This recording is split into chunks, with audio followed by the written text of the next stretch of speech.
A paz do Senhor. Hoje é a parte 9 do nosso estudo de dons, ministérios e operações de maravilhas. E eu vou ler alguns apontamentos aqui. Nós vamos falar sobre dons ministeriais, ministério. Quem dá é o Senhor Jesus. Vamos ler em Efésios, capítulo 4, verso 11. Diz assim: E ele deu uns como apóstolos, outros como profetas, outros como evangelistas e outros como os pastores e mestres, tendo em vista o aperfeiçoamento dos santos para a obra do ministério, para a edificação do corpo de Cristo. Tudo para a edificação do corpo de Cristo. Então nós vamos ver que o ministério é como se fosse um ofício. A pessoa é usada continuamente naquele serviço para edificar o corpo de Cristo, onde todos nós fazemos parte, onde o Senhor é o cabeça. Biblicamente, o termo ofício tem o significado de profissão. Vamos ver em Atos, capítulo 18, verso 3. Diz assim: E por ser do mesmo ofício, com ele morava e juntos trabalhavam, pois eram por ofício fabricante de tendas.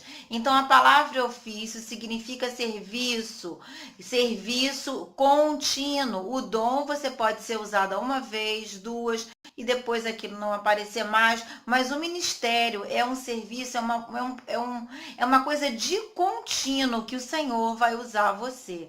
Se você tem um ministério evangelístico, Deus vai te dar os dons para exercer esse ministério. Então você vai sempre arder aquilo no seu coração. Você não vai conseguir ficar sem exercer esse ministério.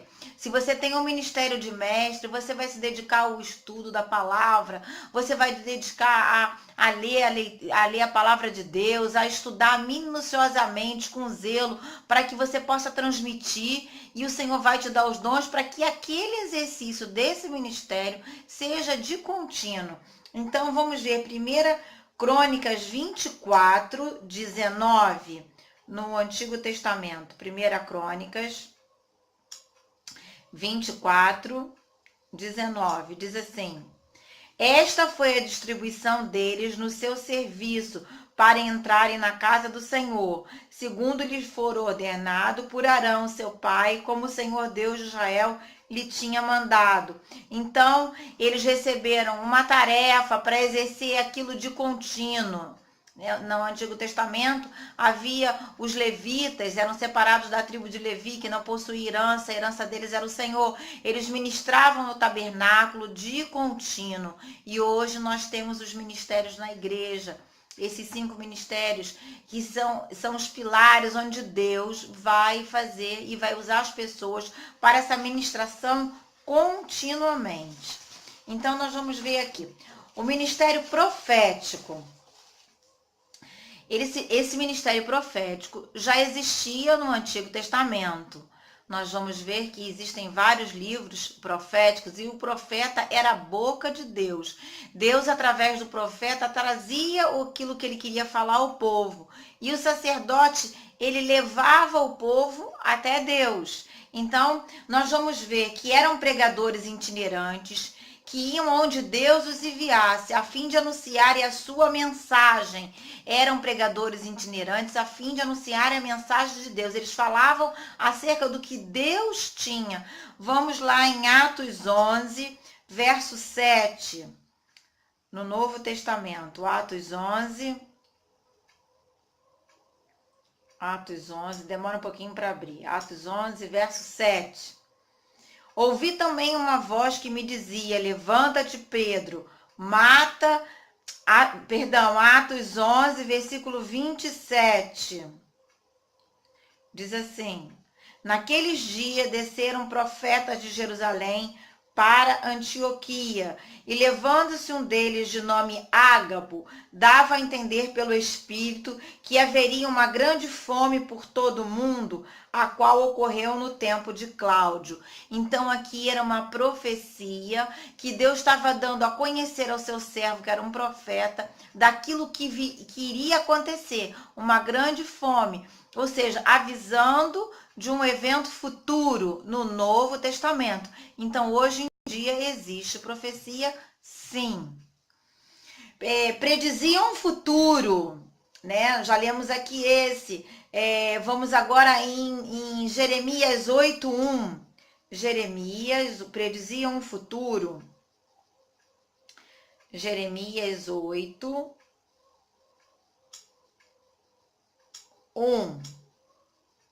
Naquele tempo, diz o Senhor, tirarão para fora das suas sepulturas os ossos dos reis de Judá, e os ossos dos seus príncipes, e os ossos dos seus sacerdotes, e os ossos dos profetas, e os ossos dos habitantes de Jerusalém, e serão expostos ao sol e à lua e a todo exército do céu, a quem eles amaram, a quem eles serviram, e após quem andaram, e a quem buscaram, e a quem adoraram, e não serão recolhidos nem sepultados, serão como esterco sobre a face da terra. Jeremias está entregando uma profecia aqui acerca do pecado do povo, que aconteceria exatamente isso. Tirariam os ossos das sepulturas e ficaria diante das intempéries do tempo. Eles não seriam sepultados com aquela honra que havia por causa do pecado. Jerusalém seria sitiado, o templo seria destruído. Deus então está avisando do que iria acontecer. Muitas vezes Deus avisa do perigo e pede para que nós venhamos a nos arrepender do nosso pecado, mas o nosso pecado faz separação entre nós e o nosso Deus. Então, às vezes, o Senhor entrega uma palavra, que é uma palavra de admoestação, de exortação, arrepende, volta para o começo de tudo, se conserte com Deus. Caso isso não aconteça, virá sobre você tribulação, tormento. Isso já é o que é quando nós desobedecemos a Deus. O fruto da nossa desobediência vem sobre as nossas vidas.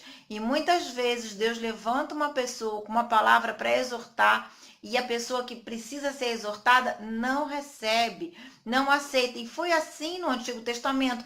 Deus enviou profetas durante muitos anos para que o povo se arrependesse, se voltasse para Deus, e não adiantou. Jesus vai dizer assim: Jerusalém, Jerusalém, quantas vezes eu quis te aninhar como uns pintinhos embaixo das minhas asas, mas não quiseste. Jerusalém, que mata os teus profetas, que mata, que faz e acontece. Ou seja, Deus em todo tempo quer o nosso benefício. Nós aqui, pela nossa desobediência, nos afastamos do Senhor. Então, os profetas prediziam o futuro, sabiam aquilo que estava dentro do coração do homem, né? Quando o profeta Natã vai visitar Davi, o Senhor mostrou para Natã o pecado de Davi, e o profeta Natã vai confrontar Davi, e Davi vai se arrepender do seu pecado. E assim hoje também, sendo que a palavra de Deus é a maior profecia que nós temos hoje. A palavra de Deus toda é a maior profecia.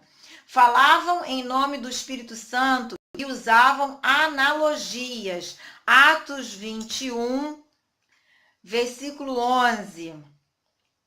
Já falamos que Deus, através de figuras, mostra as verdades espirituais. Atos 21, 11.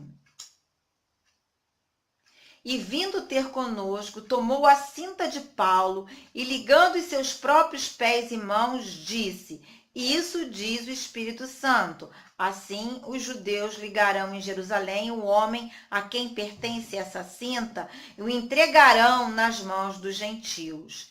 Então, usou uma figura natural, o cinto, amarrando os pés e as mãos, para revelar uma verdade espiritual. E isso acontece hoje também nos nossos dias. Pode ser através do sonho, pode ser através da graça de ter uma visão, pode ser através de uma palavra de conhecimento, de sabedoria. O ministério profético envolve todos esses dons do Espírito Santo, onde a pessoa recebe a palavra de conhecimento, de sabedoria, onde ela tem a revelação, que é retirar o véu, onde ela pode ter interpretação de língua, variedade de línguas, e ela vai falar pelo Espírito Santo de Deus acerca do que pode vir a acontecer, acerca acerca do que está acontecendo e do aquilo que já aconteceu, porque Deus é eterno.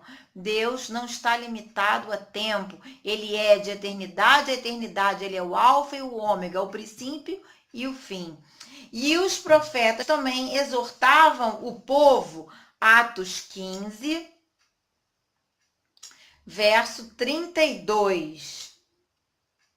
Depois, Judas e Silas, que também eram profetas, exortaram os irmãos com muitas palavras e os fortaleceram. E, tendo se demorado ali por algum tempo, foram pelos irmãos despedidos em paz de volta aos que haviam mandado. Então, eles eram profetas e exortavam os irmãos com palavras também de encorajamento para que as pessoas viessem a permanecer. Eram profetas no Novo Testamento. Amém? Então, nós terminamos agora.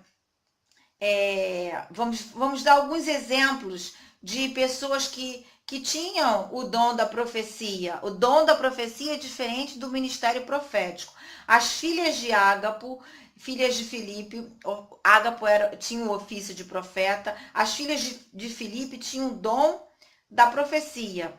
Felipe era evangelista, Ágapo era profeta, e as filhas de Felipe não eram profetisas, apenas profetizavam. Nós vamos ver que eu já falei que qualquer um de nós que tem o Espírito Santo podemos profetizar. O ministério profético envolve um serviço contínuo, é um ofício, envolve todas as manifestações desses dons que eu já mencionei, né? Vamos ver aqui Atos 21. Atos 21. Vamos ver onde é que está aqui, peraí. Demoraram e vindo ter... Já falei que Ágapo, eu já li esse texto.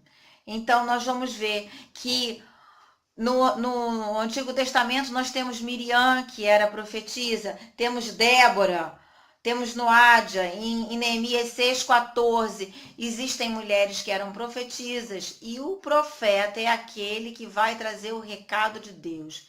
Muitos profetas tiveram no Antigo Testamento, que receberam direto do Senhor e transmitiram. Então, o ministério profético é um ofício que engloba todos esses dons. A pessoa é usada continuamente nesse chamado. Precisa ter fé para entregar uma palavra, ouvir de Deus, não ouvir, porque a revelação, a profecia não passa pelo nosso entendimento. Ela é comunicada ao nosso espírito, através do Espírito Santo de Deus, e nós falamos inspirados pelo Espírito Santo de Deus. Amanhã nós vamos falar sobre o ministério apostólico. Vai ser a parte 10.